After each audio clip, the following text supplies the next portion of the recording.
So last night, 150 feet from our studio, across 104th Avenue at Rogers Place, thousands of Canadians gathered to celebrate the best in our nation's music. Some of the most talented, I would argue, almost all the most talented artists in our country. And of course, the hoity-toits who are just there for the vodka sodas and the Snapchats. All in all, I don't know. Did you watch any of it, or did you see the highlights on Twitter? I'm not a hater. I just didn't have. I didn't catch it. But I was busy guy. It felt like, I would say. I felt like everybody I knew was there. 100%. And they were posting on their Instagram and the TikTok, and it looked. The production looked pretty fantastic. It was great. Like, we decided not to go, but I went home last night. I'm like, okay, I'm gonna watch the thing. I'm gonna watch it from start to finish, which I never do. Usually just catch the highlights on Twitter. And I thought it was pretty good. And like I was saying, like, for award shows, they're kind of meh all the time. Even like the Oscars, the Grammys, they're still kind of corny. Like the writing, the jokes, there's some hits, there's some misses. But last night, of course, everyone talking about this video. Sold out shows in Canada, the US. Get the fuck off. Get the fuck off, bitch. He has sold out shows in Canada. It was like, so Avril Lavigne's up there and she's introducing AP Dillon, which is this incredible Punjabi artist from Ontario, I believe. Okay. And so I'm looking forward to this. I got my eyes glued because this guy is like, he's like the new Drake, they say. This happens.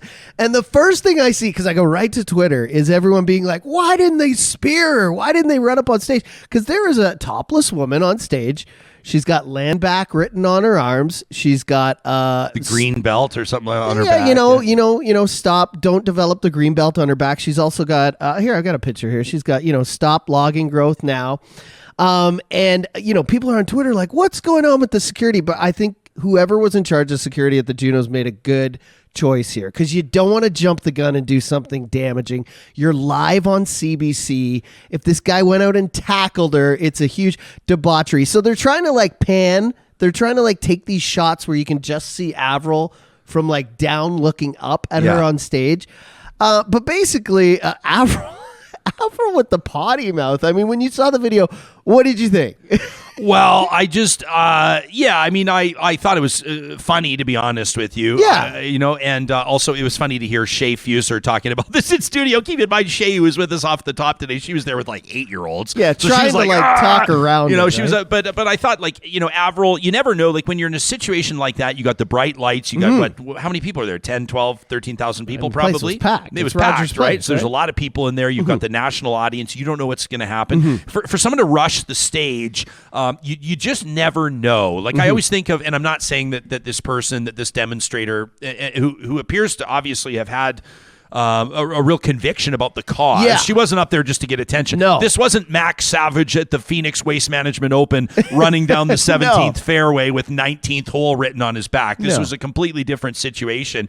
But you never know. I mean, I think of, Monica Seles back in the tennis player that got stabbed by a fan that ran into the, you just never know, or how about Chris Rock getting punched out by Will Smith? Different situation. But the point being, I don't blame Avril Lavigne for kind of getting her hackles up a little bit. Sure. But I think you're alluding to the fact that it's a bit of a tough look when somebody's talking about land back, which is sort of a reconciliation related concept, and then you're telling her to fuck off, basically. Well, I don't think the initial one, because like you're right, bright lights, Avril looks, she doesn't know. She probably had a couple drinks. They're celebrating. She says fuck off, whatever. But then Avril came back on stage later and accepted award for TikTok Fan of the Year award, and then again was like, somebody better not come up here or the Canadian will come out of me. And I was just like, okay, let's lay off it. But for people who don't know, like, this is a serious situation where like the Ford government like rammed Bill 23, this bill through around Christmas time and the holidays when no one was looking. Yeah. And it basically is, it has impacts. They're going to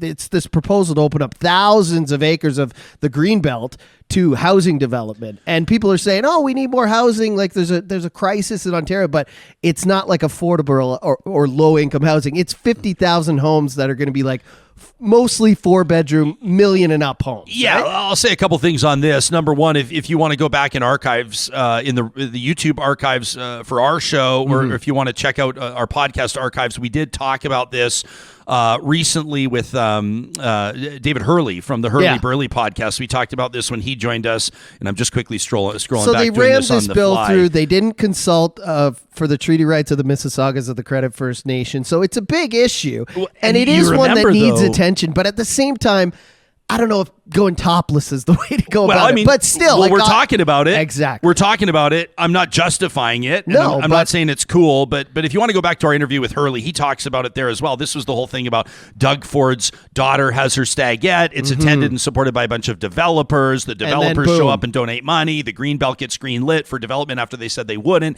It is a huge story. Literally a year ago, they said they would not develop this. But I don't know that the Juno. No, listen. People are going to say. And I love, this is what Real Talk's for. This is what these conversations are for. But, what did we last talk about in the context of, I don't know if this is the right place at the right time, throwing soup on paintings, right? Throwing soup on paintings and gluing your hands to the wall of art galleries. And we have many different opinions represented in our audience, which is great. A lot of people, I would imagine, in the context of this demonstrator last night at the Junos, someone like Lauren chimes in and says she should have never been able to get up on stage. I totally agree with that. I don't think that other presenters, if you're Connor McDavid, attack McDavid in Edmonton, I fear, you better fear for your own safety. But still, if you're Connor McDavid or if you're Avril Lavigne, or you want safety, you want to know you're not going to be clowned or assaulted or whatever, made to look stupid on the stage. You need to have confidence in the event. At the same time, people that are in the business of demonstrating and influencing public opinion will say the Junos is exactly where you do it. I know. Because if you did it at an Oshawa Generals hockey game, nobody would be paying attention. Exactly. I mean, if you're going to protest, how do you protest? Write a letter to your MP. What's the right way to protest? Or, you know what right? I mean? So I thought that somebody from Avril's PR should have come up in between and been like, hey, by the way, that girl was protesting logging, the Greenbelt, land back. So maybe that when she went up the second time, she could not say again that if anyone came on stage, she was going to punch them out. Yeah. But, hey, what about this from Kimberly? Kimberly says the B word offends me way more than the F word. Yes. Kimberly says a woman calling another woman a bitch is absolutely gross. That from Kimberly. You know what? That's a great point. So, but have you noticed this? So the B word and the S word, you can say bitch and shit on live TV now. They don't bleep it out. Really? And then, so I watched the end of the Junos. I wasted my career at breakfast television. And then I rewatched the whole 2-hour program because I caught the end. I was like, oh, because it was on early, right? It was over at it was at 6. Then I watched the whole thing again, and I'm like, they let her say the B and the S again.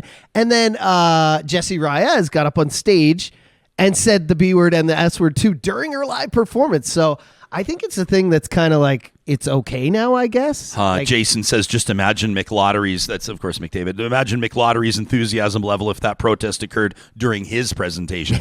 I wonder what he would do. I don't even know. They would probably send out Klim Kostin or Darnell Nurse to just drop the hammer on whoever came after 97. But let's get to the show. What did you make of handing So that was the big thing, right? And that's what everyone saw.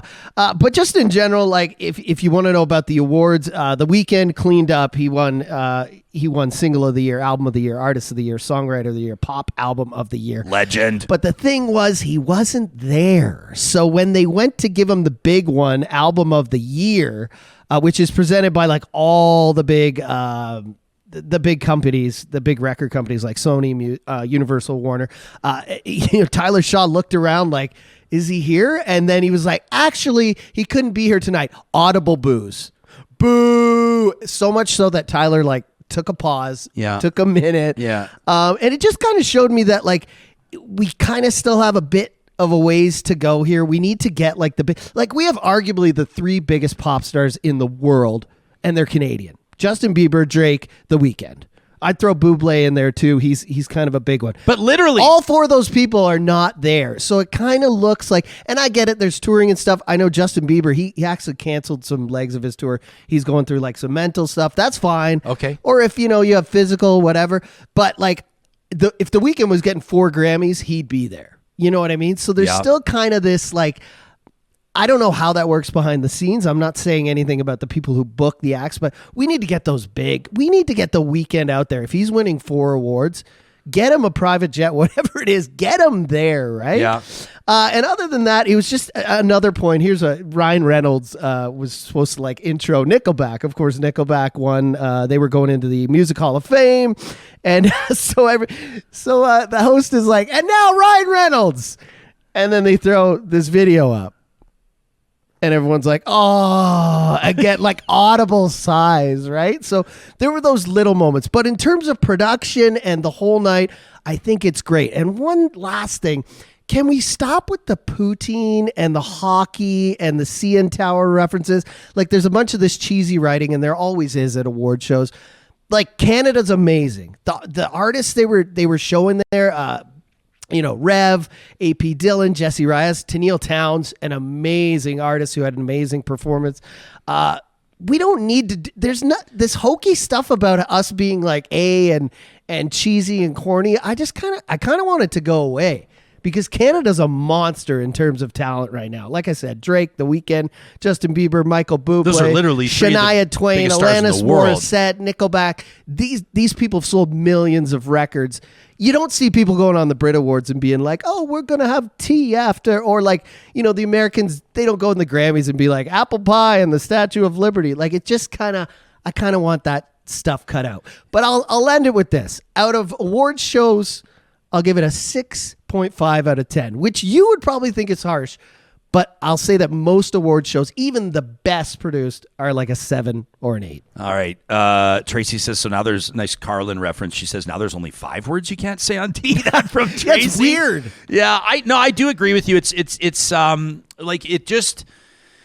Let me say this, and I have friends that were part of the organizing committees, and a lot of people really worked to roll out the red carpet. Yeah. I do have some thoughts on it. It was a little weird, and I'm proud of this city that I call home now here, Edmonton, of hosting the Junos, but it wasn't like a public-facing celebration. I would offer this, and when I say criticism, I mean like here's an area where they could have improved. Unless you're on the short lists, unless you're on the VIP lists, unless you knew somebody that knew somebody, or unless you were sort of, you know what I'm talking about, among the members of high society, you had no idea, aside from buying a ticket to get into the actual Junos, about any of the stuff that was going on. Really, there were a lot of private, and it's fine. There were a lot of private parties. There was a lot of private events, and it just didn't seem, if you were making, like, Johnny and I aren't exaggerating when we say that we are right across the street. Like we can see it out this window. Well, not can we see it. But I mean, I could hit it with my sand wedge. There was no hoopla. There was day nothing. Before, you wouldn't have even known the day of that the Junos were happening. And so I think there could have been more engagement there. If you truly want this to be an event that is, or an annual celebration of Canadian music that millions of people really, really care about, you've got to find a way to better engage the public, and you got to get the big stars in the room. And I really would hope that was possible, because I would say from everything I saw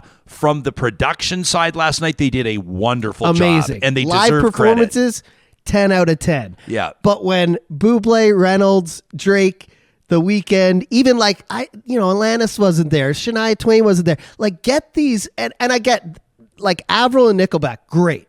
Huge artists, but the whole show is kind of around Avril and Nickelback, which is like, are those our only great Canadian artists? Yeah, what would have been different from 15 years ago, right? That's not a knock at them either, but like, yeah, let's get everybody in the room. And is it because it's in Edmonton and not Toronto?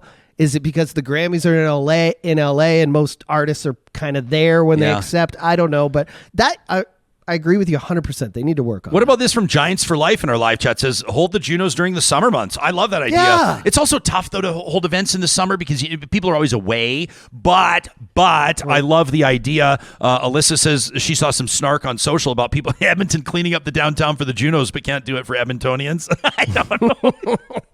Woo! The truth hurts, doesn't it? I find the stars, instead of throwing to video after video after video, find the stars that are the Canadian stars that are willing to be there and show up, and have a list like A's, B's, but even if you saw some C's and they were there, like it's so much better when you see them in person, because things can go good, but they can also go wrong, and those awkward moments go viral, and then you know? Yeah. But Terry Lynn says the CCMA's Canadian Country Music Awards does a class act and the big stars show up. Terry Lynn's absolutely right. Like, as a matter of fact, all the big stars in Canadian country show up for the CCMAs. We know that Edmonton's played host to that as well. You can let us know what you think about our official Johnny Infamous Junos review